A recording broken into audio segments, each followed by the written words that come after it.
So it is day 2 of the Shizuoka Hobby Show in Japan. We got way more Transformer product to talk about, much more new stuff that has been shown today in Japan.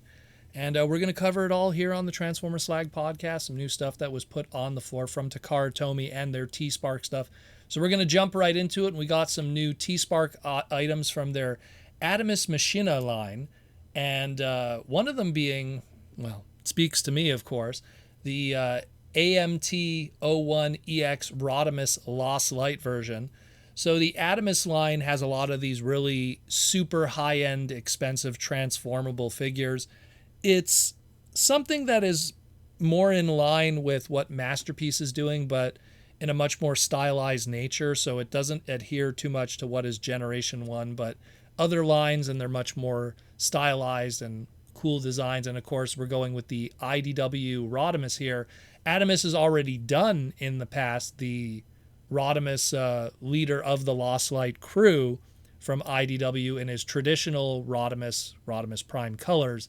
And now we have the Lost Light version here, referring to that of the comic book series, The Lost Light, the second iteration of him on the Lost Light crew ship. If you're not lost yet, that's just how it is. And he has these very shattered glass kind of looking dark Rodimus colors here.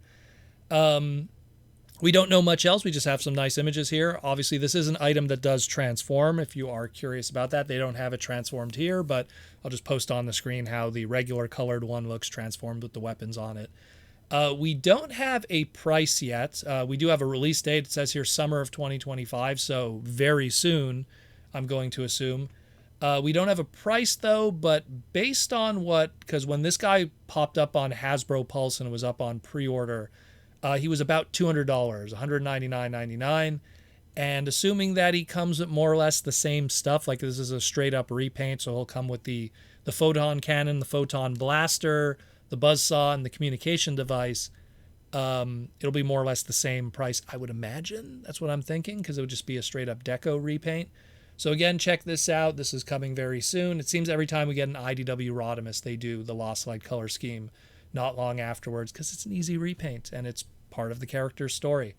And then also part of the Takara T-Spark Adamas Machina line, we also have the much-awaited AMT-02 Predaking.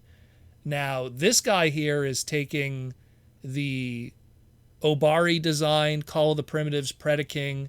It's a completely combiner item. It makes the individual Predacon robots. It does the individual alt modes. And then it does a insanely huge, high-end, crazy painted Predaking combine mode. Now, the one that we have on display here is just a color sample. It's not the final coloring of the product, but it is a hand-painted prototype, so what you're seeing here may vary from the final product. We don't have any in-color samples of the individual robot modes and, of course, the individual alt modes, because, again, it's a color sample, so I think they're just coloring in this combined mode to just really show that and all the extra accessories and stuff that it comes with. Again, this is planned for summer of 2025.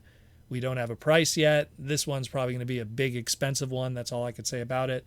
But it's one of these really big, high-end combiners. And in a world where we have like MPG masterpieces now, and they just came off of doing the Raiden combiner, I think they're kind of looking at this as a way to kind of do combiners, but not in Masterpiece, but still for a high-end collector market. And that's what T-Spark is. It's for the high-end collectors in Takara. So very cool. Very curious about the pricing on this one, though. This might be crazy, so brace your wallets for this one here. But this is another one, too, that we'll probably get more information as the week progresses here in Japan. And the last thing we're going to be covering today is some updates on the Blokees-related stuff. So obviously Blokees with all the different Transformer stuff that they've been doing. And we talked about just briefly the Transformers Galaxy version Defenders Wave 3, the Heavy Metal War set. So the Galaxy version Defenders are more of an SD kind of style. They're not like the other Blokees that we have. They're much more stout and still look quite fantastic, really. And with this series, they focus more on usually having a bunch of robots and a couple of vehicles, and even some plans for some other combiner stuff, which we'll get into in a moment.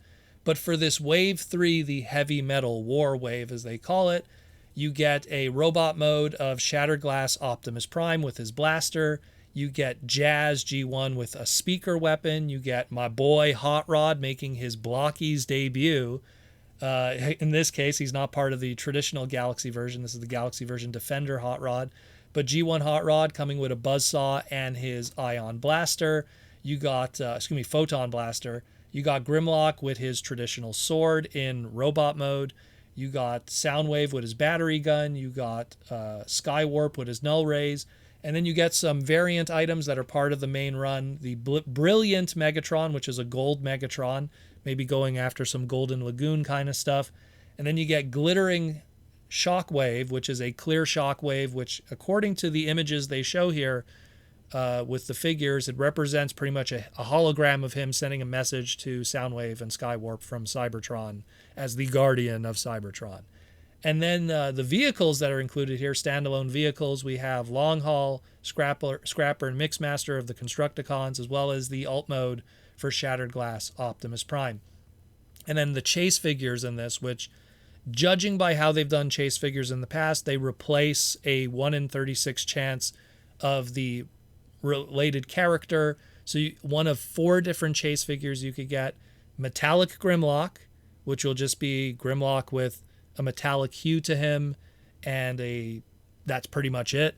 In robot mode, we get a metallic Soundwave. Now, the metallic Soundwave, what's unique with that one is it comes with an extra accessory, which is a Ravage figurine. And then you get special Galaxy type armor Grimlock, which is, again, like the metallic Grimlock, but now it has an extra swoop accessory that can attach to his back and make these wings for like an armor. And his sword weapon now has like a flaming kind of color wave coloring to it. And then we get special Galaxy type armor Soundwave, which comes with, of course, the Ravage like we had before. And when I saw this, I legit thought it was Wing Thing, but it's a Laserbeak done to kind of look like Wing Thing. But it's Laserbeak just perching on his back, and it also adds like as an armor element to him too. Again, a flight mode. But very cool, very, very cool otherwise. Looking forward to this. Now, there has been some talk because we do have more vehicles for the Constructicons included in this set, and there has been rumors and discussions that the Constructicons, if you have them all in their alt modes from Blokees, you can make a combined Devastator. Well, we got an update on that from different connections from Blokees, and they said here that the Devastator combiner pieces will be able to do that, but will only be available in a box set that'll be only available through Blokees Club Store online or exclusively sold at Blokees head office store in China. So if you do want to get Devastator, he'll be available in a crazy box set, but it'll be a few little hoops that you're going to have to jump through in order to get it. Now, a lot of people have been saying that this is a headache and it's stupid that they're doing it this way. But I'll be in all honesty, while I do agree with them a little bit, I don't think that'll stop us from getting it. I think people will still get middlemen and they'll find ways in order to pick this up and get it sold to them. I mean, people have never had problems getting low-run convention exclusives that are sometimes only numbering in the thousands because they always end up on the secondary market. So there'll be an opportunity here. Might not be MSRP from China, but there will be an opportunity here. But who knows? Who knows? We will see. And that's it more or less for today. I do know there is going to be other Blocky updates tomorrow and a few other things to talk about from the Shizuoka Hobby Show, but we'll save that for tomorrow when we get more information and better photos and stuff like that, like we always do here on the Transformer Slag podcast. Again, thank you for listening, and thank you for keeping you educated, entertained, and informed on our beautiful robot hobby. And I'll talk to you in the near future.